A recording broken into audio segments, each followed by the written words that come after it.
You've promised to end birthright citizenship on day one. Is that still your plan? Yeah, absolutely. The 14th Amendment, though, says that, quote, all persons born in the United States are citizens. Can you get around the 14th Amendment with an executive action? We're going to have to get a change. We'll maybe have to go back to the people, but we have to end it. We're the only country that has it. Through an executive action? You know, we're the only country that has it.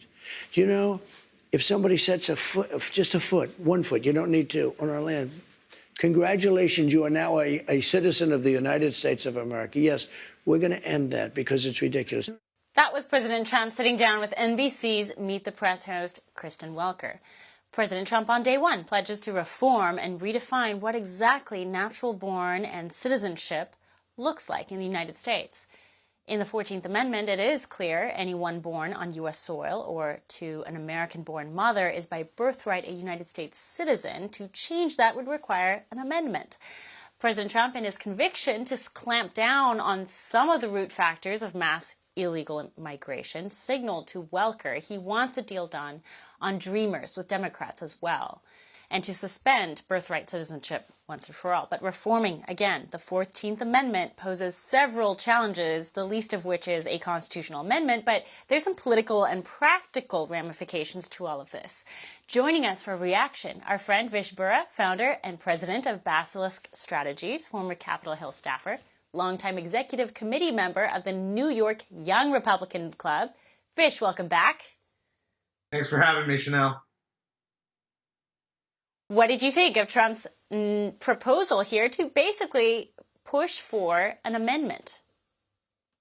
Well, look, first of all, I think Kristen Welker was highly dishonest in the way she even described the language of the amendment. She mentioned the first part of that, but doesn't mention the second part of what that statute actually states, and that's a key part, saying in subject to the jurisdiction of. And so I think that again, President Trump is trying to address a very serious problem and trying to cut out an incentive that a lot of illegal immigrants and immigrants from all over the world, even tourists, take advantage of. You know, there's a lot of these sort of like tourist babies where women that are pregnant from all over the world come here to have their babies to take advantage of America's rule around birthright citizenship. So we're one of the only countries in the world, if not the only country in the world, that does what's called de jure citizenship, as opposed to de sanguis. I think it's basically by blood. So,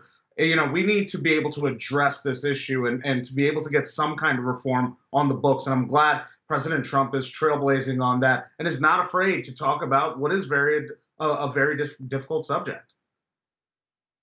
Well, as he raises in this interview, rightly so, the United States is actually a trailblazer in all of this.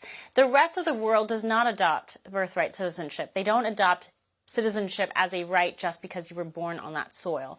And this goes back to comparisons with almost all European nations, and no one has quite come back with a retort to all of that. That's right, and it's because it's a fundamental question. I think that you know, the founders and the original authors of the amendment had a high-minded ideal of what American citizenship could be and how it should be, but I don't think that they could ever predict that there's this kind of super interconnected world where people can just take advantage of our system rather easily through very simple things like a visa overstay or just a simple trip that's planned properly from your home country to America. And then obviously others who immigrate here illegally and then have the child as a way to make sure that they can't be sent back to wherever they're from. So again, I think that President Trump is trailblazing on that issue and is making sure that a proper conversation is had and a solution that is actually smart and well thought out can be presented, whether it's by him or somebody in his orbit or somebody around that can present some valid options and some alternatives. For all our viewers asking where One America News is heading in the future, we would like to introduce you to OAN Live. OAN Live is the best way to stay up to date on all of the hard-hitting, straight-shooting, national and international headlines. And the best part is, OAN Live is only $4.99 per month. All the credible, honest, unbiased reporting One America News offers at a fraction of the cost of cable. Just go to OANN.com to easily sign up for OAN Live and stay informed.